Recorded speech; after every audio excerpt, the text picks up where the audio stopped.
Hey Reddit, I need to get this off my chest. My name's Ella, and what's about to unfold is something I'm still processing.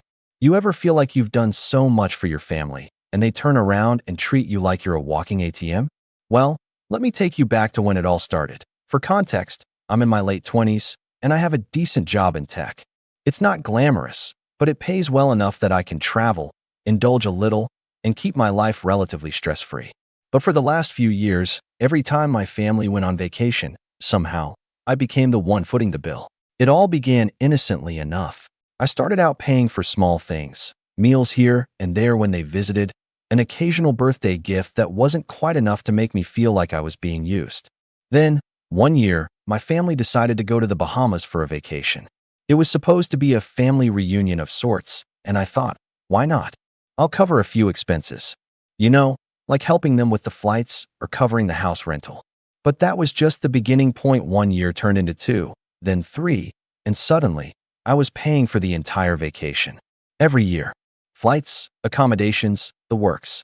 The thing is, I never asked for this. I never even offered. It just kind of happened. First, it was my parents, then my siblings, and eventually, my cousins jumped in. All of a sudden, I was the go-to person for travel money. And don't get me started on the guilt trips. It was always, Ella, we know you have the money. You're doing so well in your career. We can't afford it, and you know we need this time together as a family. You don't mind, right? Every time I felt uneasy about it, I'd push those feelings aside. I'd tell myself it wasn't a big deal because family is family, right? But after the 5th year of paying for everyone's vacation without ever receiving so much as a thank you, I started to feel, well, a little taken advantage of. I finally snapped when I received a text one day from my mom that I can't forget. I had just come back from a grueling work trip and was lying on my couch, catching up on sleep. My phone buzzed, and it was from my mom. Hey, sweetie, we're planning our next trip. Just wanted to let you know it's going to be another expensive one. But don't worry, your dad and I already talked, and we've got it covered. She went on and on about how excited everyone was and how much they were looking forward to it. I didn't respond right away. I was tired, but something felt off. It didn't sit right with me that they had it covered. Yet I was always the one handing out the cash. Then, that afternoon, I got a group message from my dad. It was one of those family chats where everyone chimes in, and the topic was the vacation. As usual, they were planning everything. But this time, the conversation turned into something that I couldn't ignore. My uncle, who's notorious for being blunt, casually typed in, Ella won't mind paying for this one either. She's always been our cash cow, haha. Now, I don't know what hit me harder, the fact that he called me a cash cow or the fact that my parents, my own parents, let that comment slide. No response, no call out, nothing. The message just hung there like an elephant in the room. They didn't even acknowledge it. And here I was, the one who had been paying for the trips for years, and this was the thanks I got. For a minute, I was in shock. I reread the message a few times, and it hit me like a ton of bricks. They were all in on it. They didn't see me as family. They saw me as a walking bank. It was like I'd been hit by a wave of realization. My generosity was being taken for granted. I didn't respond to the message. I just stared at the screen, my mind racing. That's when I made a decision. I was going to let them pay for this vacation themselves. I didn't tell anyone what I was planning. I didn't even hint at it. I just stayed silent, waiting for them to come to me when the time came. Fast forward to the day the next trip was supposed to be booked. My mom texted me again. Hey Ella, we're all set for the Bahamas next month. We were thinking of upgrading to a bigger house, and we were hoping you could help with the extra expenses. You know, we really need this getaway. The message was full of the usual guilt. But this time, I didn't respond right away. I waited a few hours, and then I did something I never thought I'd do. I sent them a message. I think it's time you all handle it on your own this year. I've been covering for the last few years, and it's time you all pitch in. I can't keep doing this. And then, I sat back, waiting. I didn't get an immediate reply. I didn't hear from anyone for a while, and that's when things started getting really tense. The phone calls started coming in the next day. My mom, my dad, and even my siblings, all asking the same question. What do you mean? You're really not going to help? The more they called, the more I realized how deep the entitlement ran. Ella, come on, my mom pleaded. We've always helped you when you needed us. This is family. We can't afford it without you. I didn't ask you to help me all these years. I snapped back. You just assumed, and I let it slide. But I'm done. The tension was thick, and I knew it was going to get worse. But what happened next? Well, that's where things took a turn. The next morning, I received a message that would change everything. The message I received the next morning was from my dad, and it wasn't what I expected at all. It was brief, but it hit me like a punch in the gut. Ella, I need you to come to the house. Your mother and I need to talk. Now, I wasn't exactly thrilled about the prospect of sitting down with them, especially after what had just happened, but I knew avoiding this conversation would only make it worse. So, I drove to their house, my stomach in knots. When I walked in, my mom was sitting at the kitchen table, her arms crossed, looking more serious than I'd ever seen her. Dad was pacing back and forth, clearly agitated. Ella, you don't understand, my dad started. We didn't want to ask you for money again, but this is different. We've always helped you, and now it's your turn. I could feel my heart racing. I've been helping you for years. I don't know how many times I've paid for flights and trips and houses, but I can't keep doing it. It's not fair. Mom sighed. You've always been the one with the money, Ella. Why are you being so difficult? We've always done this together. This is just a little help, a little favor for the family. Why are you making it such a big deal? Her words stung, but I bit my lip and stayed calm. It's not just a little help anymore. It's always me, and I'm tired of it. You're our daughter. You should want to help us. You owe us, Dad suddenly snapped, his voice rising. The word, oh, made my blood boil. I don't owe anyone anything, I said, struggling to keep my composure. I've helped because I wanted to, but that's not the same as being taken for granted. My mom's eyes narrowed, and she got up from the table, walking toward me. So you're saying you won't help your family when we need you? After everything we've done for you? You're just going to abandon us? Her voice cracked, and I could see her trying to manipulate me with guilt, but I wasn't having it anymore.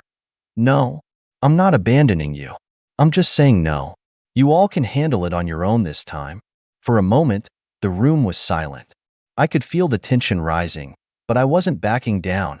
Then, my dad, his face flushed with anger, slammed his fist on the table. You selfish little brat. We raised you to be better than this. What happened to the Ella who cared about her family? He shouted. My mom immediately jumped in, trying to back up his words. This is the thanks we get for supporting you all these years? I stood there, my heart pounding. I was done. I had been walking on eggshells for too long, doing things to keep the peace. But this was it. It wasn't just the money. It was the way they saw me, not as their daughter, but as their financial safety net. I turned to leave, but as I reached for the door, my dad stopped me. Ella, if you walk out of here now, don't bother coming back. We're done. I didn't say a word. I just walked out. The next few days were interesting, to say the least. My phone was blowing up with messages and calls from my parents, my siblings, even a few distant relatives. But this time, it wasn't just about the vacation. It was about everything I'd ever done for them. My oldest brother, Mark, called me first. Ella, what the hell is going on? Why are you being such a diva about this? We've always helped each other out. I snapped back, yeah, always me helping out. I've had enough. Mark sighed. This isn't you. What's the real problem? Why are you being like this? I wasn't going to let him gaslight me into thinking I was in the wrong, so I laid it out. The real problem is that every time we go on vacation, I end up paying for everything. And no one even cares. I've been the family ATM for years, and you all just assume I'll cover it. I could hear the hesitation in his voice. But we're family, Ella. You're supposed to help family. Help family? I couldn't help myself. You know what's funny? You've never helped me when I needed it. I've always been the one carrying all the weight. Mark didn't respond, but I could tell I had struck a nerve. It was silent for a beat before he said, okay, fine. But don't say I didn't warn you when it all blows up. That was the first taste of what was to come. It wasn't just my parents. It was the entire family turning on me. Every time I checked my phone, there was a new message, a new guilt trip, a new threat of what would happen if I didn't come through. But the thing is, I was past the point of caring. I had been pushed to my limit, and I wasn't going to fold. But the real kicker came when they all started talking behind my back. Literally. I found out through one of my cousins that my parents had sent a message to the rest of the family about me. They were making it seem like I was the unreasonable one. Ella's being selfish, they said. She doesn't care about family anymore. It was a smear campaign, and it was working. Everyone started turning against me. I was the villain now. A few weeks went by, and I was starting to feel the weight of everything. My phone had become a constant source of stress, but I didn't respond to anyone. I kept my distance. Then, out of nowhere, I got a call from my dad. I was in the middle of work, but I answered anyway. I had a feeling this was the moment things were about to take a turn for the worse. "Ella, listen," my dad said, his tone much softer than it had been before. "I'm sorry. Your mom and we've been thinking. Maybe we've pushed too far. Maybe we didn't appreciate everything you've done." I almost laughed, but I didn't.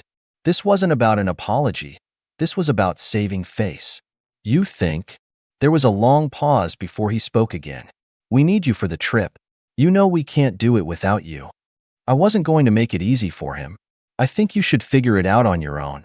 You always said we were family."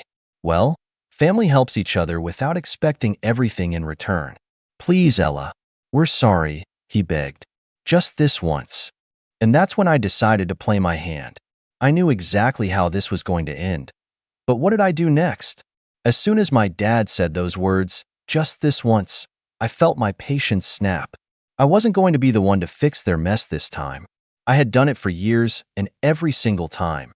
It felt like they took advantage of me, never appreciating the sacrifices I made. I sat there, gripping the phone, taking deep breaths. "Dad, I've been saying no for weeks now.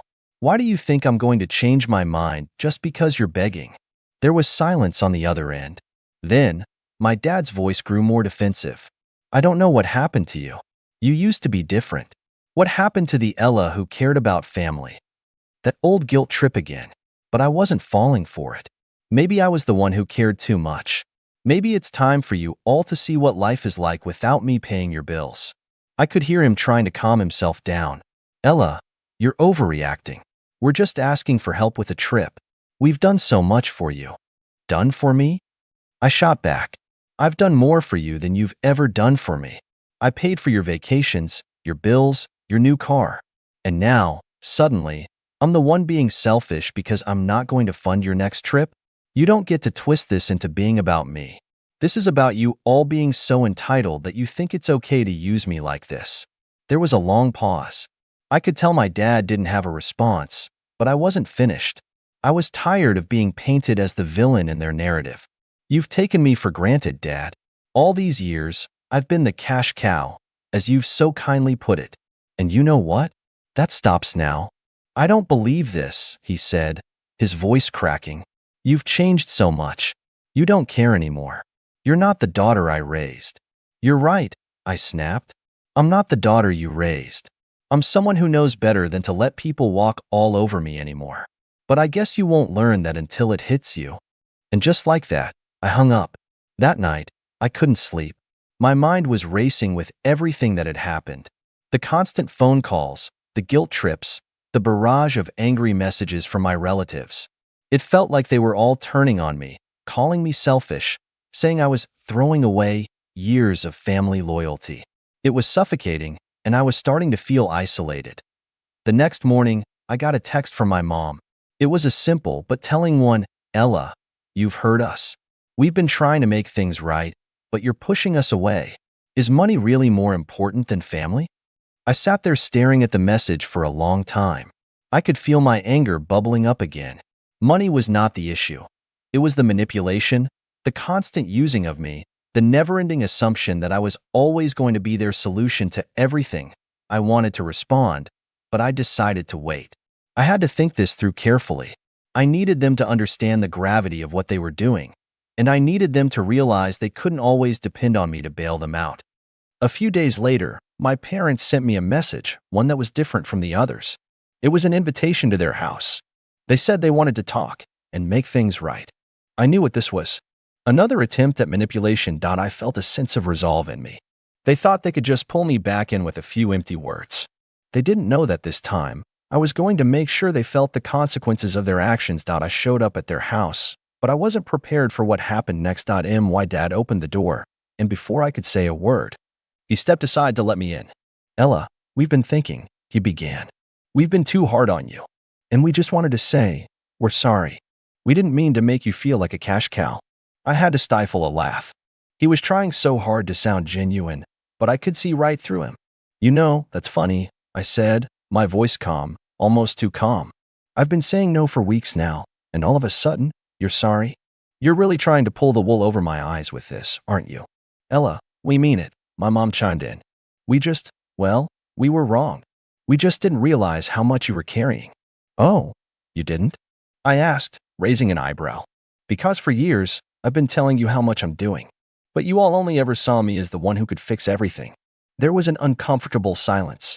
My parents shifted uncomfortably in their seats, but I wasn't done yet. I had something planned, something they would never expect. I've been thinking about your trip, I continued, leaning forward. And you know what? I've decided I'm not going to pay for it. But here's the kicker. I paused, watching them both closely. I could see the panic in their eyes. They were finally starting to realize they weren't going to win me over with a quick apology. You can't afford it. I'm not coming to your rescue this time. You'll have to find another way to make it happen. I've already decided I'm done being your safety net. I stood up, and just as I was about to leave, my dad, looking defeated, spoke. Ella, please don't do this. I didn't say another word. I walked out, feeling a strange sense of satisfaction, but I knew this wasn't over. They had no idea what I was about to do next. I didn't say another word. I walked out, feeling a strange sense of satisfaction, but I knew this wasn't over. They had no idea what I was about to do next. For the next few days, I let the silence hang between us. My parents sent me messages, of course, but I didn't bother reading them. They were all the same, pleas for me to come back, to forgive them, to be the family I once was. Honestly, it felt good to finally not respond, to not feel like I owed them an explanation. But what I didn't expect was what happened next. One evening, about a week after the confrontation, I was sitting at home, scrolling through some emails, when I got a call from my dad. I stared at the phone, hesitation in my chest. Part of me wanted to just let it ring out, but another part, a part one couldn't ignore, knew this was the moment. The moment where things would either break completely or take a different turn. I answered. Ella, my dad said, his voice trembling just enough to make me pause. We need to talk. About what? I replied, trying to keep my tone as calm as possible, though my heart was racing. You know, I'm sorry for what happened, but we've been talking. Your mother and I. We can't just sit back and let you throw everything away like this. You're part of this family. You owe us. His voice had that familiar edge to it, that one that always tried to make me feel guilty, like I was the one causing the problems. I almost laughed, but I bit it back. I don't owe you anything. You've used me for years, and I'm done with it. This isn't about family. It's about you being upset that your free ride just ended. There was a long pause. I could hear him sigh heavily on the other end. Ella, we've had a plan. A big plan. Something we were going to share with you after we got back from our trip, but I guess it's pointless now. I narrowed my eyes, unsure whether I should feel alarmed or amused. A plan? What? You're going to try to guilt trip me into coming with you on your next vacation? No, he replied, his voice turning serious. It's more than that. We were going to give you a percentage of the inheritance early. We know you've been struggling, and we thought you might want to use it to get yourself back on track. But now? Forget it. I froze. My brain struggled to process what he was saying. An inheritance? Early? Wait, I said slowly. You were going to give me money? After all of this? There was an almost bitter laugh on the other end of the line. We didn't want you to feel like we only saw you as a cash cow, Ella. We thought maybe this would help you understand that we cared about you. I sat there for a second, stunned. The audacity. The absolute nerve of them. After everything, they thought money would be enough to fix it? They thought I would cave just because they were throwing some cash my way. I took a deep breath, forcing my voice to stay steady. Keep your inheritance. It's too little, too late. You can't buy me back, not this time. You'll regret this, my dad spat. We won't be here forever. You'll come crawling back when you realize what you lost. I hung up, and for a moment, it felt like the weight of the world had been lifted off my shoulders. But I knew that wasn't the end. Oh no. They wouldn't let me walk away that easily. I was right. A few days later, as I was sitting on my couch, minding my own business, I got an email. At first, I thought it was from work or maybe spam, but when I opened it, my stomach dropped. The subject line was simple. We need to talk about this. It was from my mother. I opened it. It was a long message, full of anger and hurt. But what caught my attention was the last line. You'll see just how much family means when we're gone. I didn't understand. What did she mean by that? I checked my phone, but there were no calls, no messages. Still, the weight of that sentence lingered. When we're gone. Then, something clicked. They were going to cut me out. They were going to make me the villain in all of this, and they were going to play the victim. They were going to turn every friend, every relative, against me if they had to. They weren't just mad that I refused to pay for their vacation anymore. They were hurt because they lost their source of income. And they were going to make sure I felt the consequences of it. I wasn't going to let them. Not this time. If they wanted to play dirty, I was ready to fight back. A week later, I saw a post from my mom. It was on Facebook, shared with all of our family and friends.